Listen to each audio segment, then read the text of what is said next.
Good morning. Welcome back to another episode on the See Through It podcast. I am your host, Brian Sells, and today we are covering week 2 of the college football not college football playoffs, but college football week 2.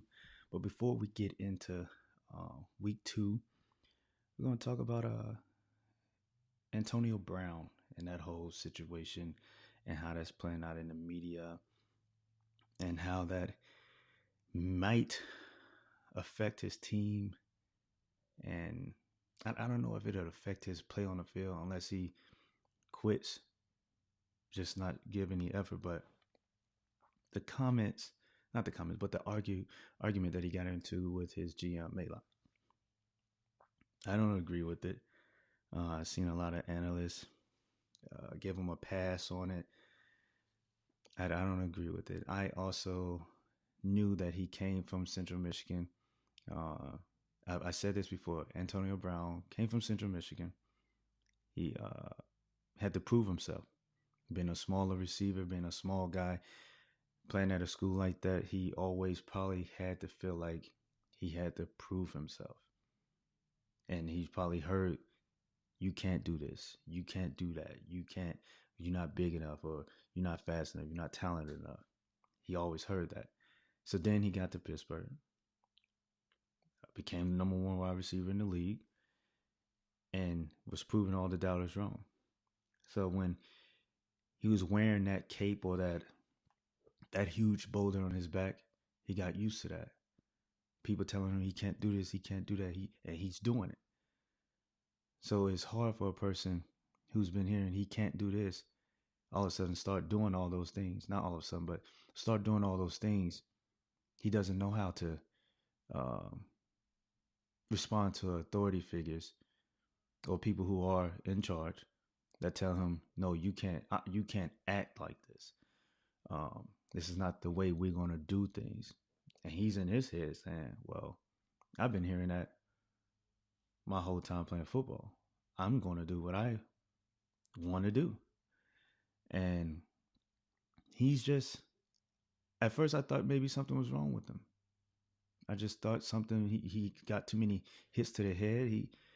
Vontaze, with that one hit, maybe it rattled something in his brain, and he's just speaking nonsense. But then I saw his Twitter post where I don't know. I'm assuming that he recorded the conversation between him and John Gruden. I wish I had the video for you guys. But there's a conversation that he had with John Gruden, and he turned it into like a little commercial. So and before that, he apologized to the team. So I don't get why he would do that. I don't get why he would do that unless Antonio Brown is all about Antonio Brown, and people just won't accept that. Antonio Brown believes that because I'm the number 1 receiver, I've been hearing all these things that I can't do, and I've been proving people wrong. I'm going to do what I want to do. And then he proves people wrong again. He's not getting suspended. He's not getting suspended for game 1. He's getting his $30 million guaranteed money. And he's done everything he's done. He's done everything he's done, and he's still getting his money. You can't cuss out the GM. Well, he did. And he used a racial slur. And he's still playing. He's still getting his money.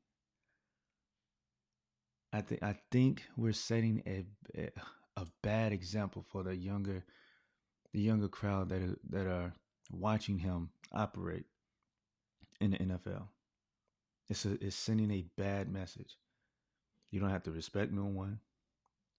As long as if you can prove that you the best, or that you have good talent, you don't have to listen to anyone.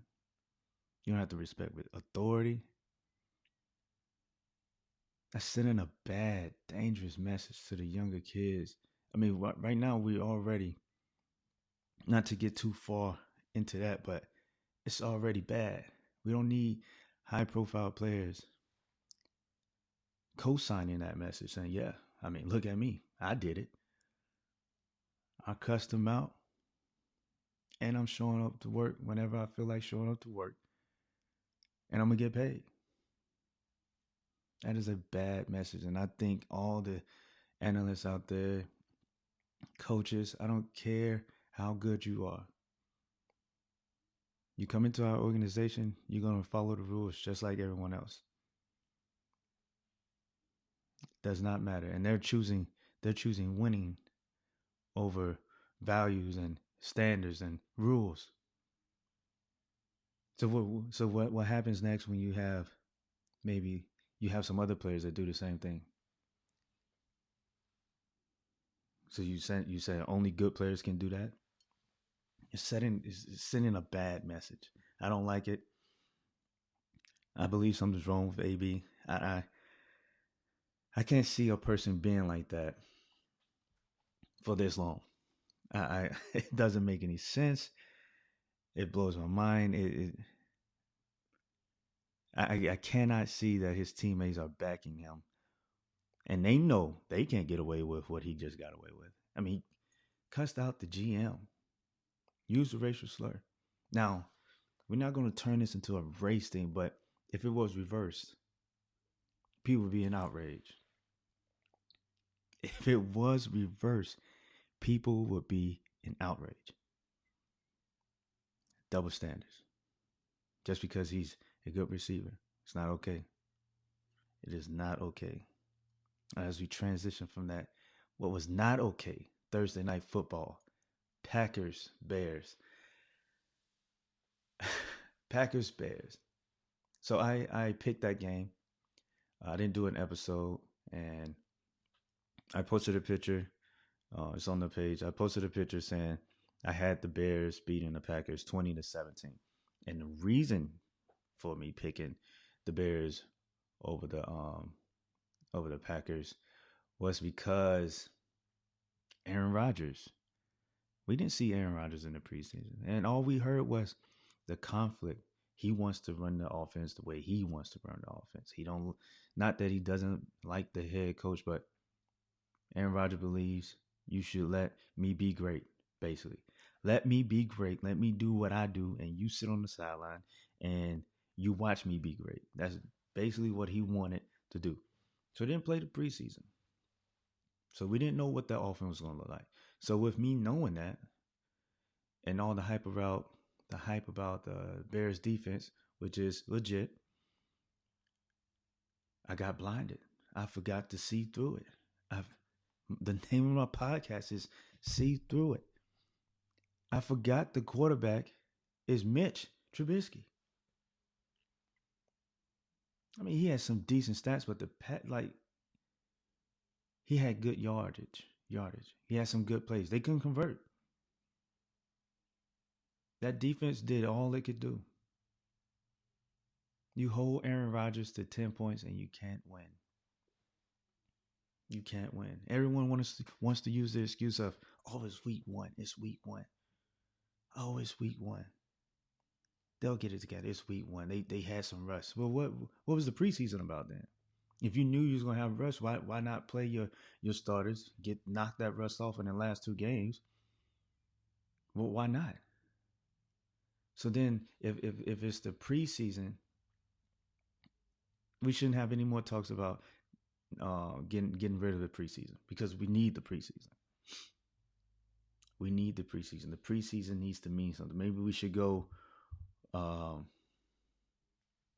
instead of 4 games, we should maybe do 2 games and start real regular games or something. I don't know. I don't know what the answer is, but giving excuses for week one when you had a whole month to prepare or so, what type of offense? I mean, you could have ran a vanilla offense out there. They didn't even run the ball. They ran the ball 15 times. That team historically is the defensive team. So that means you should be putting the ball on the ground, controlling the clock. You want to keep the ball out of Aaron Rodgers' hands anyway, so I don't know why you're throwing the ball so many times with that quarterback. I don't trust him.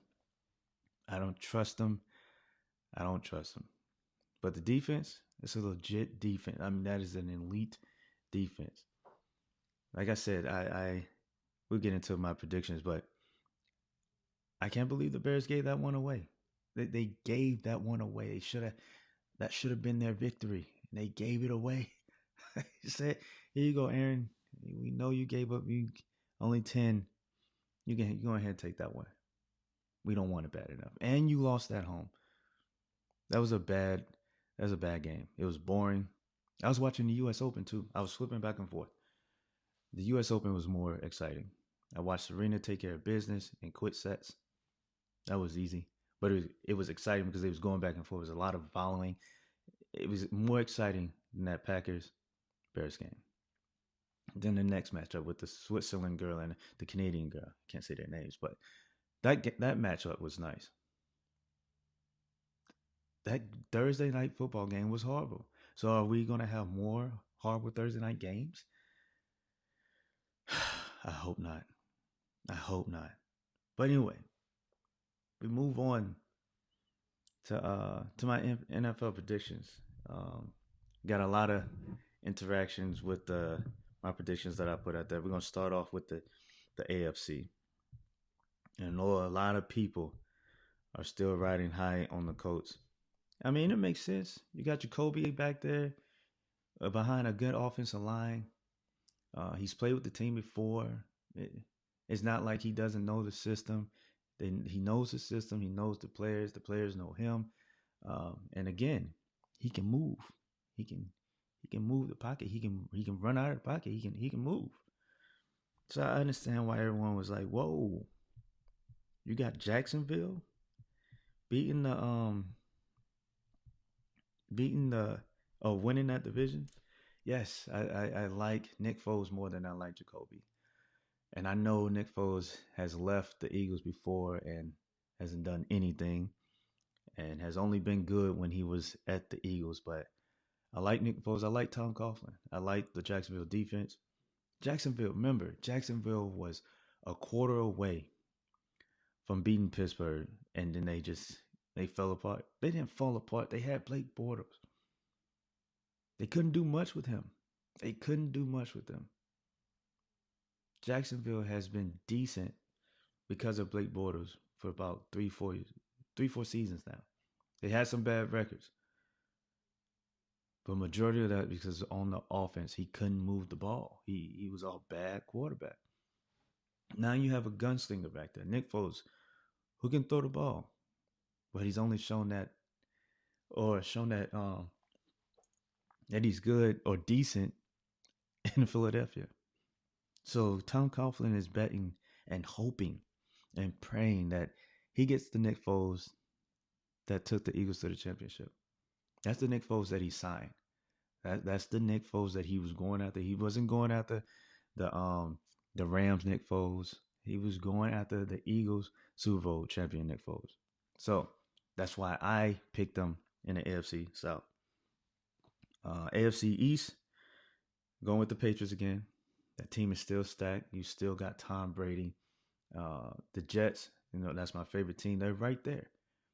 If Le'Veon Bell shows us that he's Le'Veon Bell from 3 years ago, the Le'Veon Bell that was the number one running back in the league for all them seasons. I mean, he had a whole season off. He should be ready to play. So, we'll get into the wild cards, but I got the Patriots taking care of that division. Then we go AFC North. We got Pittsburgh. I like the Browns. If games were played on paper, then the season would already be over.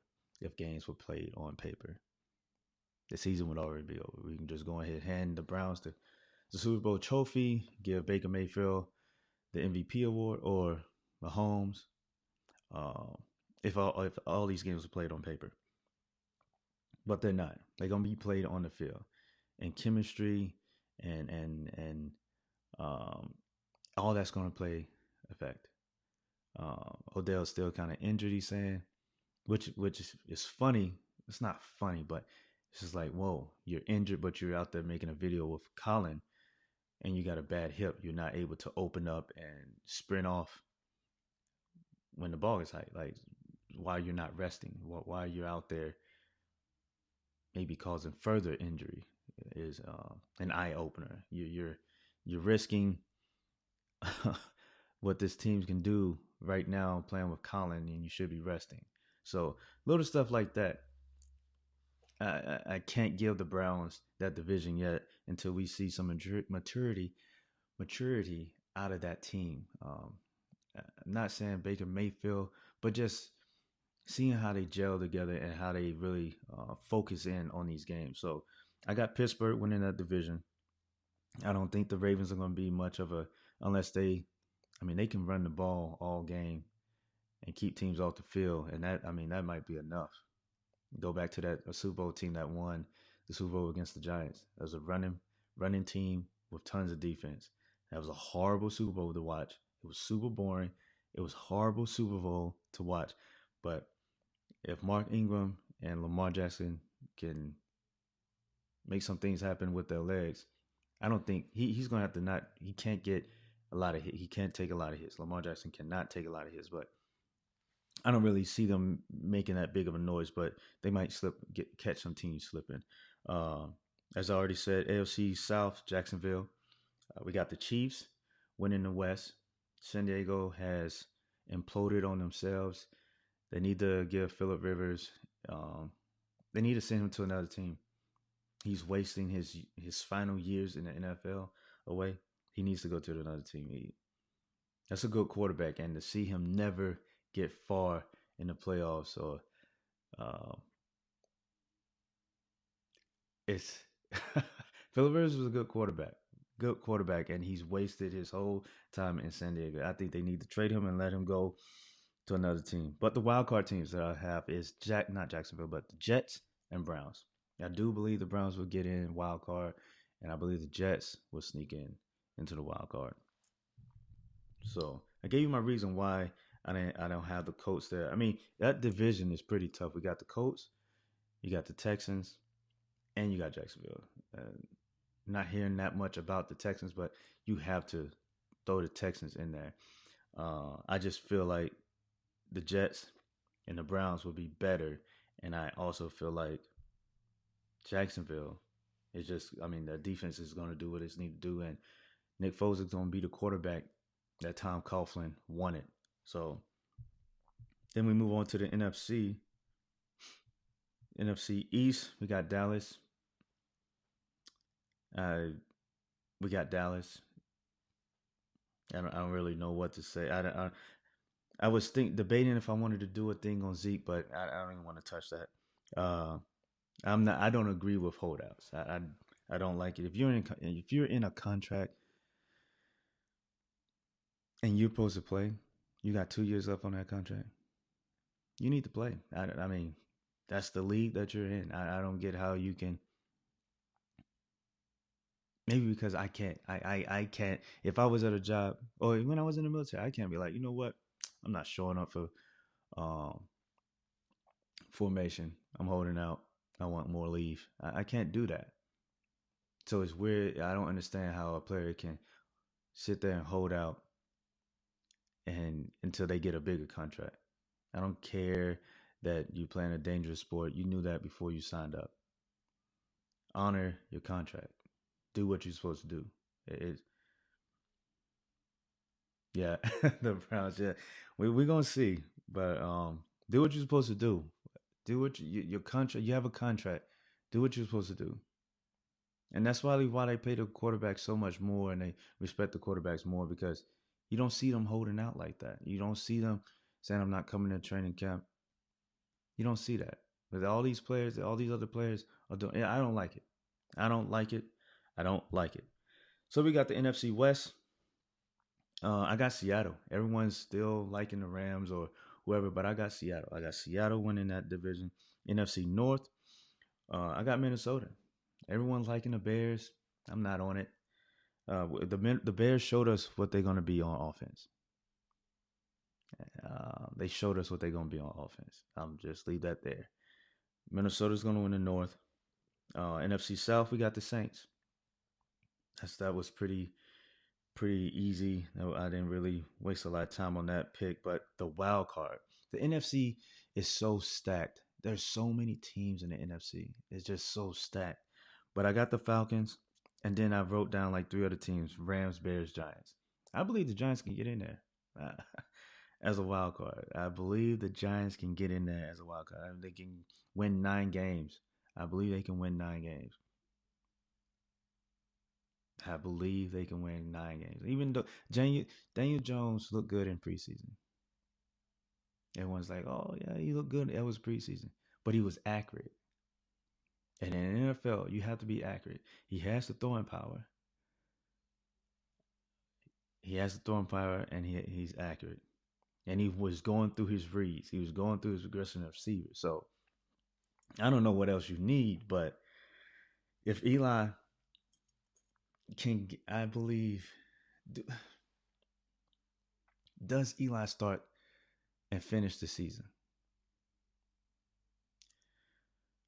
Yes. I believe they let Eli start and finish the season. Especially, like I just said, I'm thinking again in a wild card. So there's no reason to rush Daniel Jones throwing him out there right now. There's no reason to. You still got Eli. Everyone's disrespecting that man. He's won Super Bowls. He's beaten Tom Brady. He's been clutch when it's time to be clutch. So I don't. I mean, yes, he's been bad. He's been bad when it's been bad, but he also won Super Bowls.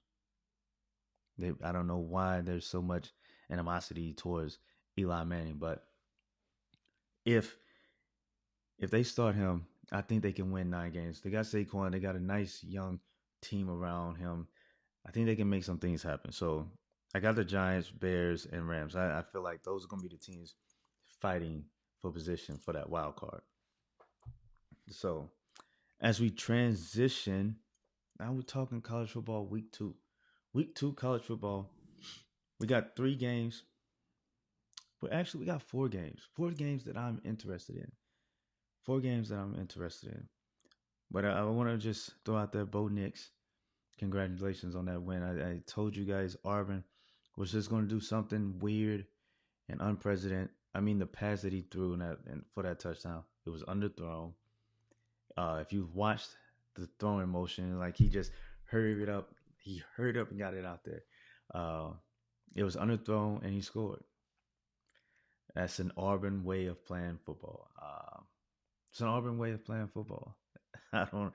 It's an Auburn way of playing football, and they won that game. They beat Oregon. If Oregon would have scored on that touchdown that they fumbled on, or maybe even got the field goal, maybe they would have added some. They would have kept the momentum and added some more points.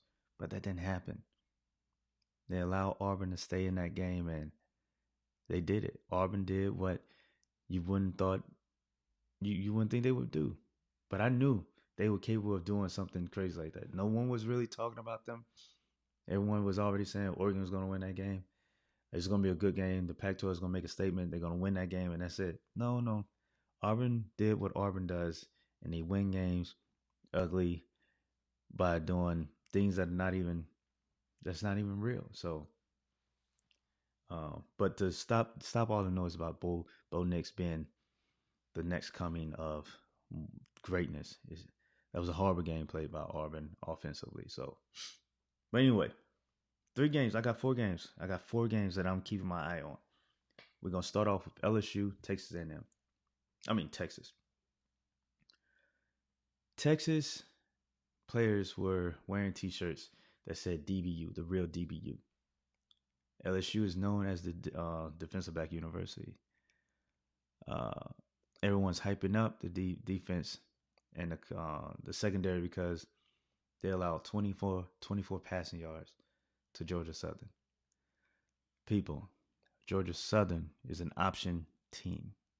They run the ball. That's what they do. They run the ball. 24 passing yards is nothing.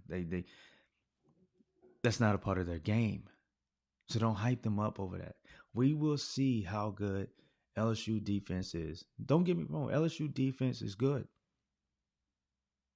The question mark is their offense. The question mark is the quarterback play. We will find that out tonight. Texas looked good against La Tech. Sam Ehlinger, they're making a statement. Tonight will be that statement if we're back. Are the Texas Longhorns back? Tonight we will find out. I got that game. I got the prediction for that game. I'm going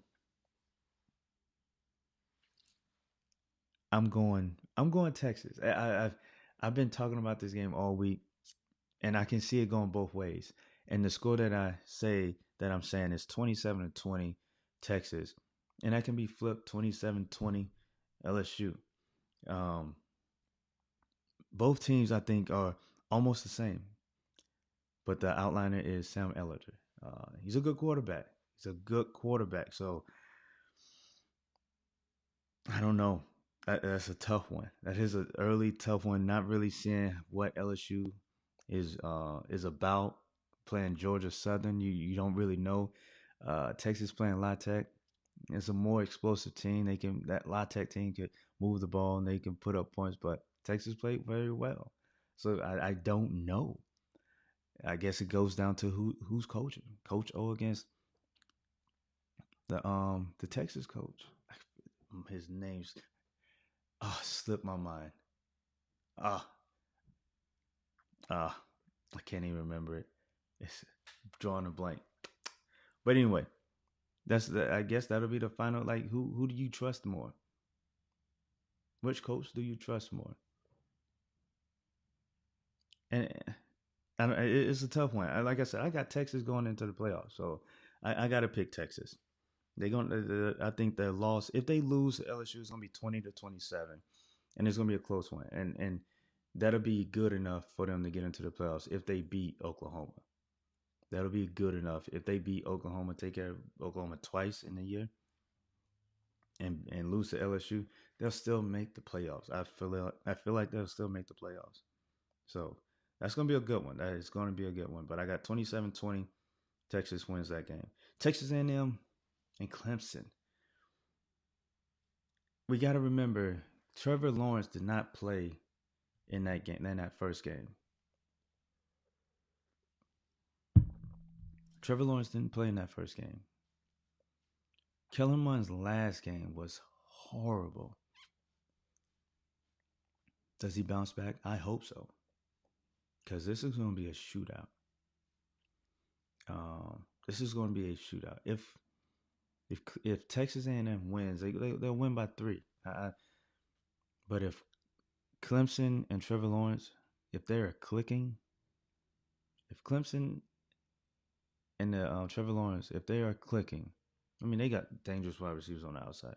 If they are clicking, that is going to be a blowout. That is going to be a blowout. Despite what Trevor Lawrence did in his first game. Now, if that's the Trevor Lawrence that shows up in that Texas A&M game, Texas A&M is going to win that game. They just need Kellen Mond to play like he played in the game against Clemson when he was at home. They don't need Kellen Mond that played in last Saturday's game because that was ugly. He was 9 for 27. That was a horrible display when you're supposed to be going into that game focused, getting ready for week 2. You're supposed to be focused, take care of business in week 1, show that you're ready, move on to week 2. Your week 1 performance was horrible. Trevor Lawrence week 1 performance was horrible. So I'm going with Texas A&M. It's revenge. It's Jimbo Fisher. They're on the road. They've been hearing all the noise. People are not even giving them a chance. They were robbed last year. Everything that you can put on the board, I'm sure they have it on the board. I think that will motivate this Texas A&M team to catch Clemson sleeping. And I'm not saying they're gonna be like sleepwalking, like, oh, it's Texas A&M, we're gonna go in here, beat them down, and move on. No, I'm just saying Clemson got to play a perfect game. Trevor Lawrence has to do better than what he did in game 1 against Georgia Tech. It's not like he has to carry the weight of the weight on his shoulders because they got Travis Etienne. But I don't see him running the ball getting 200 yards. Now if that happens, Texas A&M has it's going to be a long season if they get gashed for 200 plus yards. So, but anyway, I got Texas A&M winning that game by 3 points. On the next game that I have, that is a must watch, and people are probably like, why? USC and Stanford. USC losing their quarterback in week one uh, is devastating. It messes up the whole tone that they're trying to set with this air raid offense. But Stanford lost their quarterback. This is an early season matchup. Can both teams bounce back and produce on the field? Can they both produce on the field? I like USC, but I don't know how USC moves on from JT Daniels getting injured. It's gonna be rough. So that, I mean, that's a game to watch just to see how USC bounces back. Clay Show, I mean, he's hanging by a thread at USC, and to have JT Daniels go down in week one, that is rough. That is rough. So I'm hoping he doesn't get fired, but that is going to be rough. That is going to be rough. So that's a game I want to see and want to see how it plays out. The next game that I want to see how it plays out is Hawaii versus Oregon State. Hawaii already took out Arizona. If Hawaii takes out Oregon, they will be 2-0 against the Pac-12. And then Hawaii plays Washington. They might lose to Washington. But wouldn't that be something? The Pac-12, who they're looking to break the drought of missing the playoffs. If all their teams lose to Hawaii in non-conference games to the Mountain West, that's not a good look. That your teams cannot take care of business against the Mountain West. The Pac-12 is struggling. So that's another game. Just not like a big game, but that's another game that I want to see how these teams are handling Hawaii, and if Hawaii can complete the sweep, can they go 3-0? The next week they play Washington. Tonight they play Oregon State in Oregon State, so they have a chance of going 3-0 against the Pac-12. Does that mean they make the playoffs? Absolutely not. Absolutely not. But those are the games that I'm keying into: LSU, Texas, Texas A&M, Clemson, Stanford, USC, and Hawaii. Excuse me. And Oregon State. Also, we need to start a petition to get this Texas A&M and Texas rivalry started back up, because I believe that would be a great open season matchup down in Dallas at Jerry's World. That would be the Big 12 versus the SEC in opening week every year. That rivalry needs to start back up. That rivalry needs to start back up. That would erase at least a cupcake team off Texas A&M schedule if they could match up with Texas every year. So people who are fans of Texas and Texas A&M, start a petition, get that going again. I missed that matchup. So, but anyway, that concludes the show for today. Just a quick announcement. March Gold Jr. will be here. We will be live talking Sunday after Notre Dame's first home game next week on the 15th. So make sure you tune in. I should definitely have the YouTube page up and running by then. You can catch it on YouTube, Facebook, and I'm trying to link it to Periscope if you're on Twitter. September 15th, Mark Skoll Jr. from WNDU will be with me. We will be recapping a lot of the games that happened Saturday and maybe talking some NFL games. So make sure you tune in for that. Again, I want to give another shout out to the people at ARMC, the interview that I did yesterday for the Walk for Autism. Thank you for joining me in that interview. I hope we gain the support and gain some more awareness to what you guys are trying to do. September 21st is the Walk for Autism. So make sure if you're in the surrounding areas of Marshall County, Plymouth, make sure you go out there and support, donate if you can. September 21st. So with that being said, my saying, don't get blinded by the media. Don't get blinded. Don't let them fool you. Don't let them throw up a smoke screen. Make sure to see through it. Make sure to see through it. All right. You guys should take care. Enjoy the football games. Sunday we got football. So have a good weekend. And I'll talk to you guys later. Peace.